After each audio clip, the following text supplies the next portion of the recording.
Assalamualaikum warahmatullahi wabarakatuh. Halo teman-teman semua, perkenalkan nama saya Hikayat Aulia dari kelas 4F Prodi Pendidikan Guru Sekolah Dasar dari Fakultas Ilmu Pendidikan dari Universitas Pontianak. Dan kali ini saya akan membahas materi dari mata kuliah Bahasa Indonesia kelas tinggi dengan dosen pengampu Ibu Siti Nurhayati. Judul materi kali ini adalah meningkatkan keterampilan menulis karangan deskripsi melalui media lingkungan.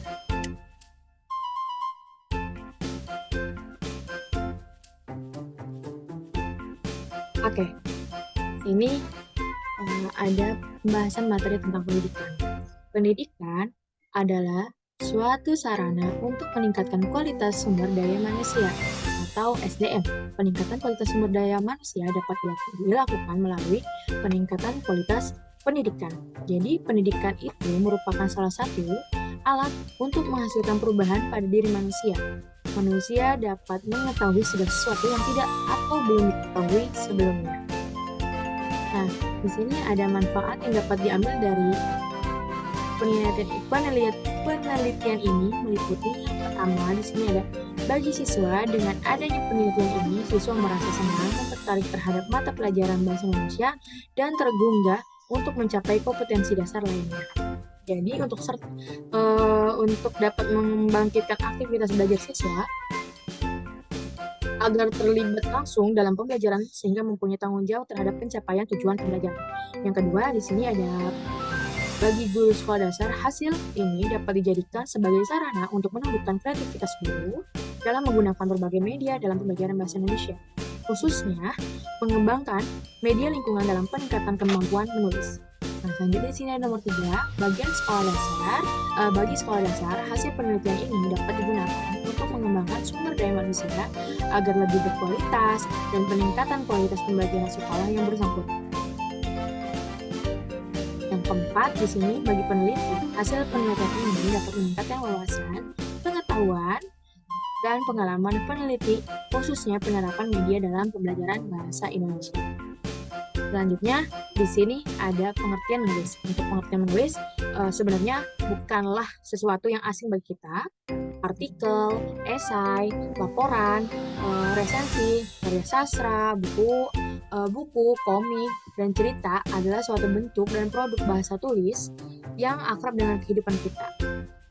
Nah, menurut Suparno dan Yunus 2008 1.3 mengemukakan bahwa pengertian menulis adalah sebagai sesuatu kegiatan penyampaian pesan atau komunikasi dengan menggunakan bahasa tulis sebagai alat atau medianya. Menulis ialah menurunkan atau melukiskan nama-nama grafik yang melukiskan atau menggambarkan suatu bahasa yang dipahami oleh seseorang sehingga orang-orang dapat membaca lambang-lambang grafik tersebut kalau mereka memahami bahasa dan gambar grafik itu. Untuk pengertian menulis sendiri, menulis merupakan suatu representasi bagian dari kesatuan ekspresi bahasa.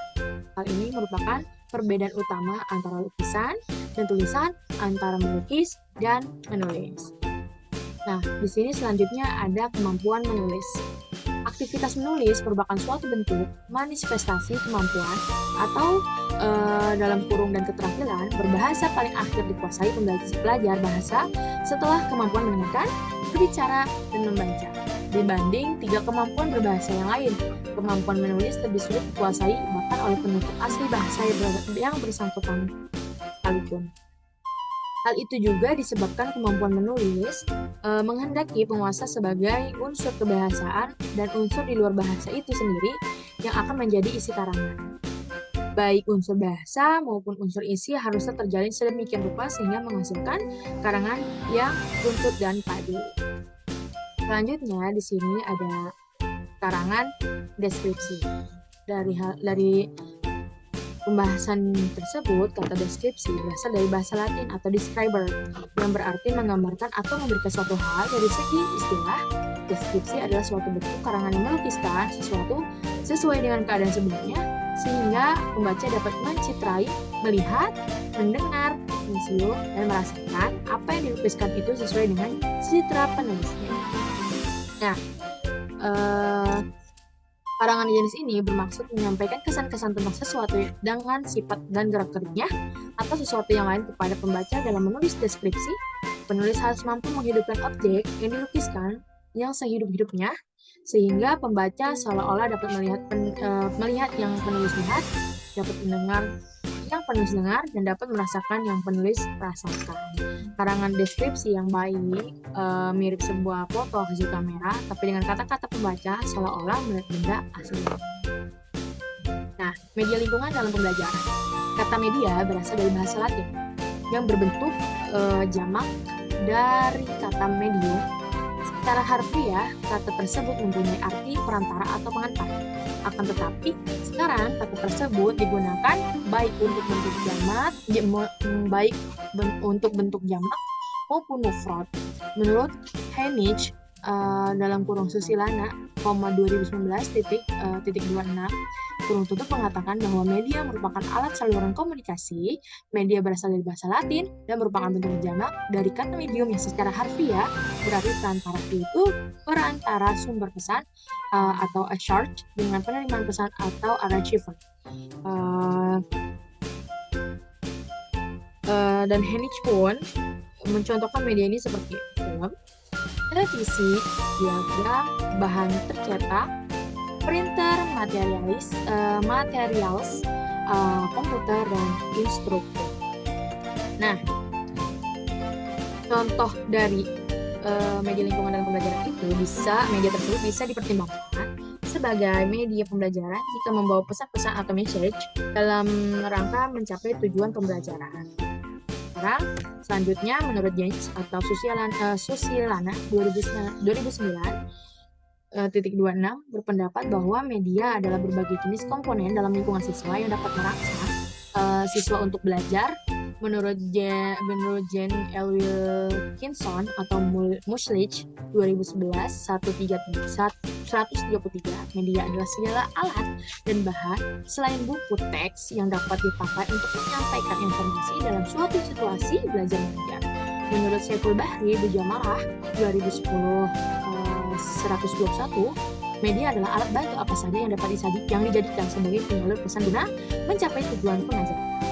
Nah, berdasarkan pengertian di atas dapat disimpulkan bahwa media adalah alat atau sarana yang berfungsi sebagai komunikasi antara guru dengan siswa yang digunakan pada saat proses pembelajaran. Nah, selanjutnya di sini ada menurut Dikti Hamzah B. Umar 2012.136 mengemukakan bahwa anak-anak usia muda sangat baik diajak untuk memahami faktor-faktor yang mempengaruhi penurunan kualitas lingkungan hidup. Nah, maksud dari sini adalah menyadarkan masyarakat yang sudah telanjur kurang memahami arti kualitas lingkungan untuk kelestarian umat manusia sulit untuk dilakukan. Ini juga ada menurut Sulaiman Hamzah B. Umar 2012.137 mendefinisikan bahwa lingkungan merupakan suatu keadaan yang di sekitar kita. Lingkungan secara umum terbagi menjadi dua jenis, yaitu lingkungan tetap dan buatan. Selanjutnya di sini ada menurut yang sama menurut Dikti mengemukakan bahwa anak-anak usia muda sangat baik dan diajak untuk memahami faktor-faktor yang mempengaruhi penurunan kualitas lingkungan hidup. Di sini ada beberapa yang berketerkaitan 1 hingga 10. Yang pertama di sini ada peserta didik dibawa langsung ke dalam dunia yang konkret untuk penanaman konsep pembelajaran sehingga peserta didik tidak hanya bisa untuk menghayalkan materi.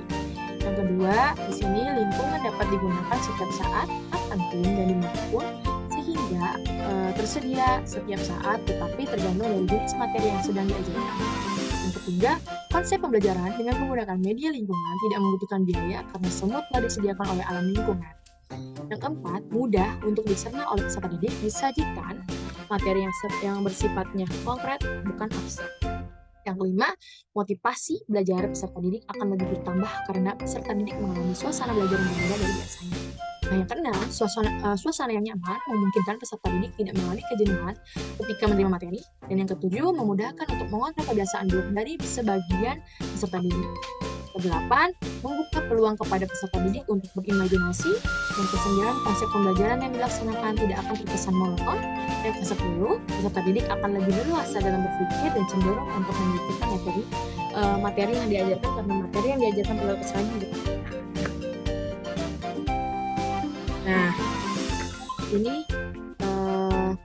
sedikit materi yang saya bisa sampaikan. Semoga bermanfaat untuk saya dan semuanya. Terima kasih sudah menonton video ini.